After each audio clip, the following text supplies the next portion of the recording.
Daily Broadside, day 973. I was pondering today all the places that it's okay to vomit in public. And I kind of narrowed it down to you can't vomit in your favorite restaurant because you can't ever go back there. And it's your favorite restaurant. So, you got some skin in the game, right? You can't vomit at like a barber shop or a hair salon because now you got to find someone else to cut your hair because you can never show your face there again. You can't vomit at like the dentist office. That would be bad.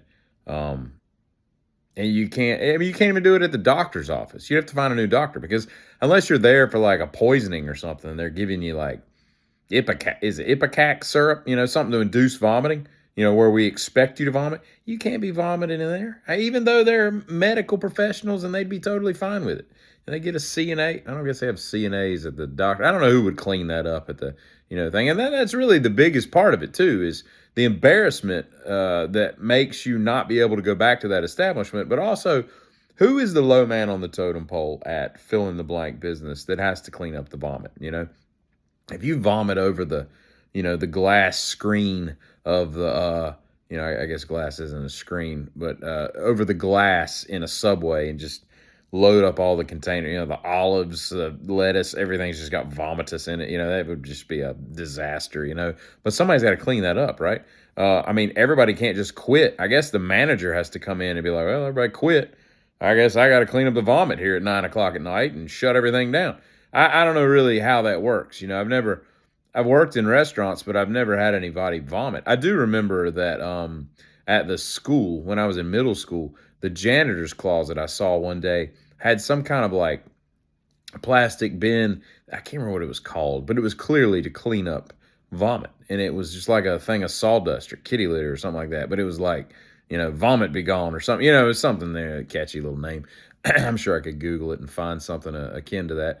Of course, kitty litter, I'm sure works just the same, but I don't know, man. It's just, but then I was like, well, where can you vomit? And I was like, well, you can clearly vomit at the park. If you got a favorite park you like to go to because there's nice trails, or you like to sit on the swing, or whatever you like to do, a little picnic area, whatnot. If you throw up there, nobody's going to care. You go back there the next day because it's such a random smattering of people that would be there.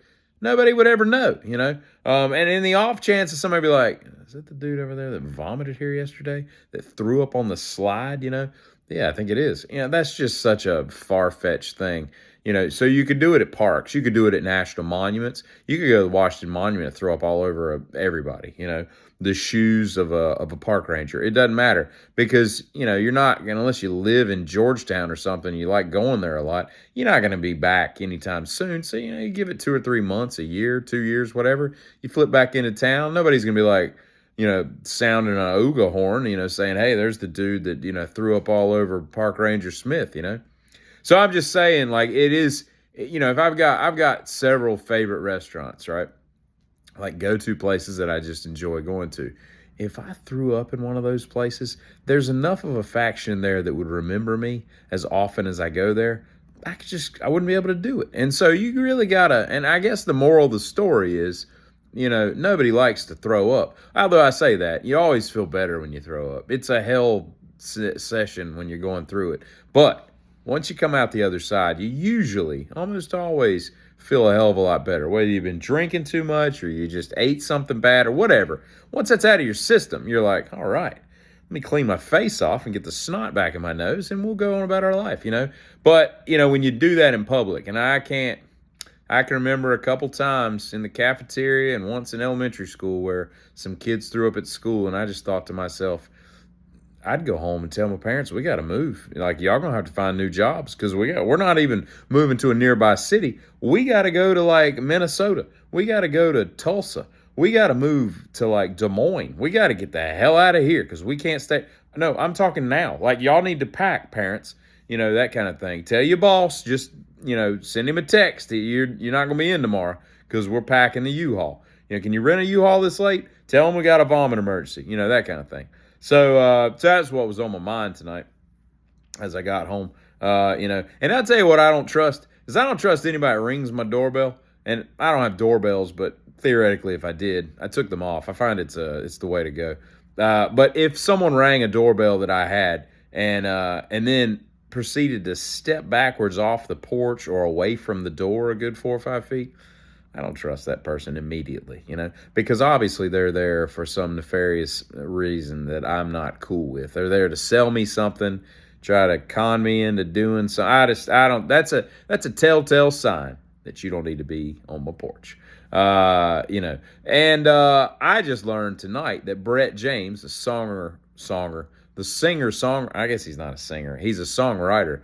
The guy that wrote "Jesus Take the Wheel" died in a plane crash back in September. I think it was the 18th. It was a fine day. I remember it well. But I thought to myself, it's too easy to say this, but surely he had to be singing that. I wonder if they sang that song as they went down.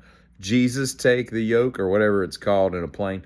And Carrie Underwood, I bet she ain't got the balls to sing Jesus Take the Yoke. That would be disrespectful to something that made her such a famous song there, but that was just a kind of a dumb aside, you know what I mean? And the F word is in a movie 930 sometimes, in a movie called The SwearNet, the movie, or something like that.